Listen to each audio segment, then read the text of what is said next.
IT દ્વારા social મીડિયામાં અને વોટ્સએપમાં કરાતા મેસેજ અને એક જવાબદાર નાના તો નાના ક્ષેત્રના પ્રતિનિધિ દ્વારા સોશિયલ મીડિયા પ્લેટફોર્મ પર લખાતી પોસ્ટમાં ફરક હોવો જોઈએ.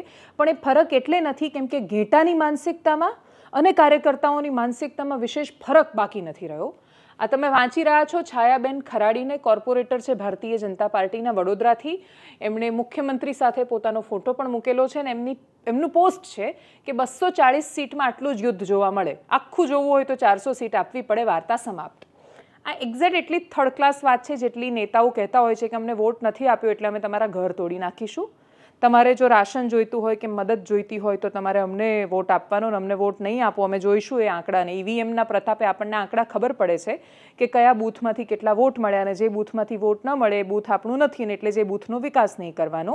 આ એટલી જ થર્ડ ક્લાસ માનસિકતા છે કે જે કોંગ્રેસના નેતાઓ હોય ને એમના વિસ્તારોમાં કામની જરૂર પડે તો સરકાર મદદ ન કરે અથવા પોલીસ મદદ ન કરે એમને કે પછી પ્રશાસન મદદ ન કરે અને કલેક્ટર ને એસપી ક્યારે ભાજપનો ખેસ પહેરી લે ખબર જ ન પડે, એ કલિપ્ત દેખાય ને એવો ખેસ એમના ગળામાં હોય જ પહેરેલો. એ પ્રકારની માનસિકતા સરકારની સંરક્ષણ ક્ષેત્રે ન હોય, સરકારની છે પણ નહીં. એટલે 240 સીટ આપશો તો અમે આટલી જ રક્ષા કરીશું, 240 સીટ આપશો તો પહેલગામમાં આવીને આતંકવાદીઓ મારી જશે, 240 સીટ આપશો તો અમે સરહદ પર ગમે ત્યારે સીઝ ફાયર કરી દઈશું, પછી ભલે પાકિસ્તાની ડ્રોન આવતા રહેતા, અમે આટલું જ લડીશું. 400 આપતા તો જ અમે પાકિસ્તાનને મારતા, 400 આપતા તો જ અમે પહેલગામના આતંકવાદીઓથી તમારી સુરક્ષા કરતા, બાકી તમે જાતે કરી લો. આટલી થર્ડ ક્લાસ માનસિકતા દેશની સરકારોમાં નથી હોતી, વર્તમાન સરકારમાં પણ નથી ને જૂની સરકારોમાં એ નહોતી. તો મતલબ જેટલી લઘુમતીવાળી સરકારો ચાલી, ખૂબ જેની પોતાની ક્યારેય બહુમતી ન રહી, એ લોકોએ તો દેશ વેચી નાખ્યો હોય એ હિસાબથી તો જોવા જઈએ તો.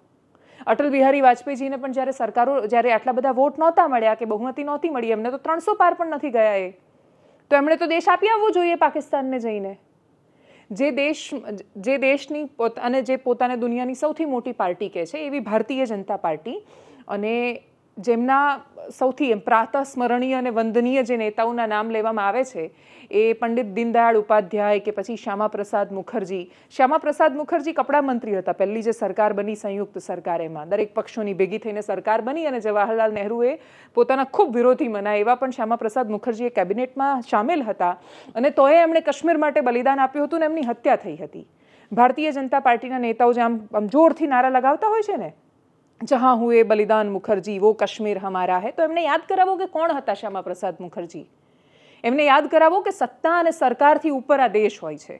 એમને યાદ કરાવવું પડશે કે 240 સીટ હોય તો એ સરકારનું કર્તવ્ય ઓછું નથી થઈ જતું.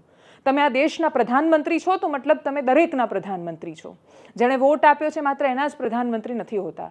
એટલે આ વોટ્સએપના જોક અને સોશિયલ મીડિયા પર જવાબદાર નેતાઓ દ્વારા થતી ટ્વીટમાં ફરક હોવો જોઈએ. આની પહેલાં ભારતીય જનતા પાર્ટીના જે કોર્પોરેટરે ત્યાં સાહેબનો આમ સિગરેટ પીતો ફોટો મૂકીને આમ કેટલા કૂલ છે એ બતાવવાનો પ્રયત્ન કર્યો હતો. આની પહેલાં ભારતીય જનતા પાર્ટીએ જ પોતાના ટ્વિટર હેન્ડલ પર એવું લખ્યું હતું કે કોઈ પણ સંજોગોમાં સીઝ ફાયર કે શાંતિ વાર્તાના અવકાશ નથી, અને પછી એમણે શાંતિના ફાયદા ગણાવ્યા હતા. પોલિટિકલ નેરેટિવના ખેલ હોય ત્યાં સુધી બધું સમજી શકાય. આ પ્રકારની વાતો જ્યારે સોશિયલ મીડિયામાં લખાવા માંડે ત્યારે આપણા પ્રતિનિધિઓનું સ્તર દેખાય છે. આપણા જનતાના પ્રતિનિધિઓ આ દેશને, દેશની વ્યવસ્થાને, લોકતંત્રને કેટલું સમજ્યા છે, એ પોતાના નેતાઓને કેટલું સમજ્યા છે એ દેખાય છે. એમની પાસે જવાબ છે કે સરકાર 240 સીટ સાથે હોય કે 400 સીટ સાથે હોય, શું ફરક પડે?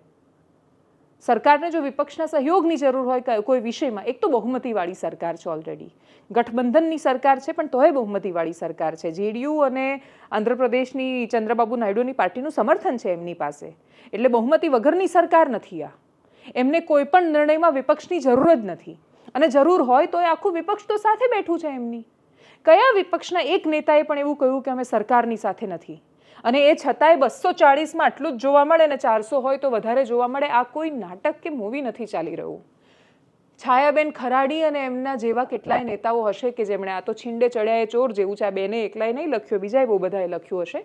પણ જે લોકો આ માનસિકતા સાથે ઇવન વોટ્સએપમાં પણ આ મેસેજ ફોરવર્ડ કરી રહ્યા છે, તમે બહુ જ મોટું નુકસાન કરી રહ્યા છો આવા સમયે. પણ આવા સમયે સરકાર પર ભરોસો રાખવાની જરૂર છે, પણ ભક્તિ કોની કરવાની? જ્યારે તમારે પસંદ કરવાનું હોય કે દેશની અને પાર્ટીની, ત્યારે તમારે દેશ પસંદ કરવો પડતો હોય છે.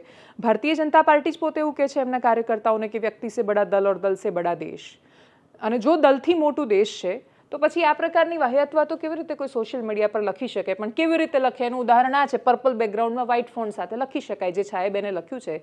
અપેક્ષા રાખીએ કે ભારતીય જનતા પાર્ટી પોતાના કાર્યકર્તાઓને આટલા સંવેદનશીલ સમયમાં ફેસબુક પર શું લખવું એ પણ સમજાવી શકે.